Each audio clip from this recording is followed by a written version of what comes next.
Hi, my name's Elaine and I have a mental illness. It took a lot of years to get to a place where I could say that so openly. But I'm in recovery now.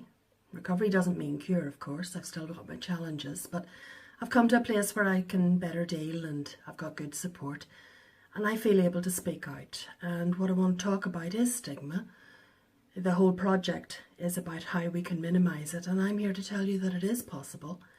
And it can be done in little, small, individual steps. Small things by ordinary people, and they all build up and make a difference. I spent a lot of years hiding, afraid. Didn't want to talk about how I was feeling, didn't want to talk about what I was going through, because I was afraid of the judgment that I would get, the labels that would be attached to me, and the difficulties that that would bring. Labels are for clothes, labels are for food cans, they're not for people. And judgment can be cruel. And you've a lot to deal with without the stigma as well. A lot of it has to do with ignorance, and quite often what people don't understand, they fear, and that rubs off. And quite often we find that we start stigmatising ourselves. We don't mean to, but little by little it happens and we become trapped, and it can be very difficult to escape. And there are many, many people out there suffering with it. Self-harm is a good example. I have problems with self-harm myself. And I didn't discuss it, I didn't disclose it, I kept it to myself because I was so scared of the reaction I was going to get. And there was help out there, but I just didn't avail of it. I didn't express it. I was scared. I was nervous, perhaps even a little ashamed, if I'm honest, because I'd bought into the image that was being sold to me by the world around me. I began to see myself that way. And I took on the label. I mean, that's the cruel thing about it. You take it on, you become the very thing that you despise. But I got through it. I'm in recovery now. Of course, recovery is not cure, but I'm doing well. And the whole thing about self-harm is a good example of what I'm talking about, because there are so many myths. And myths take on a power all of their own the more they're passed on. For example, it's a myth that everyone who self-harms is female, or is a teenager, or part of some dark subculture, or trying to kill themselves, or perhaps just seeking attention.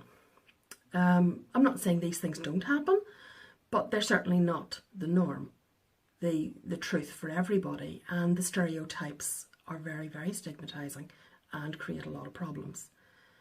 Now, with self-harm, of course, depending on the situation, you can have scars, and that makes you very vulnerable because those scars are visible.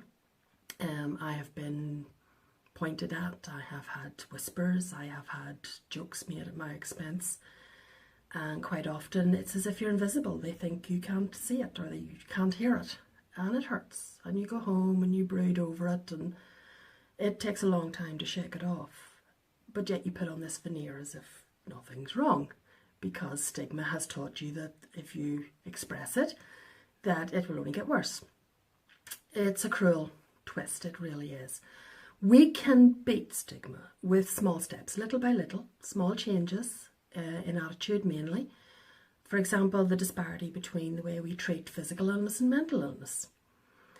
You break a leg, you get a cast, everybody signs your cast, everybody wishes you well, they come round, you have some fun, they help you out with chores, they support you in other ways, they run errands, everything's great. You have a mental illness, or you have a period of psychosis, of an issue of self-harm, a suicidal crisis, and it's the complete opposite quite often.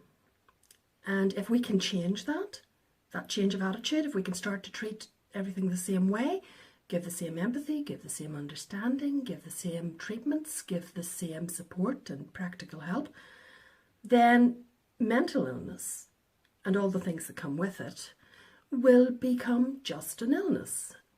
And then, perhaps, my hope would be that people would just become people.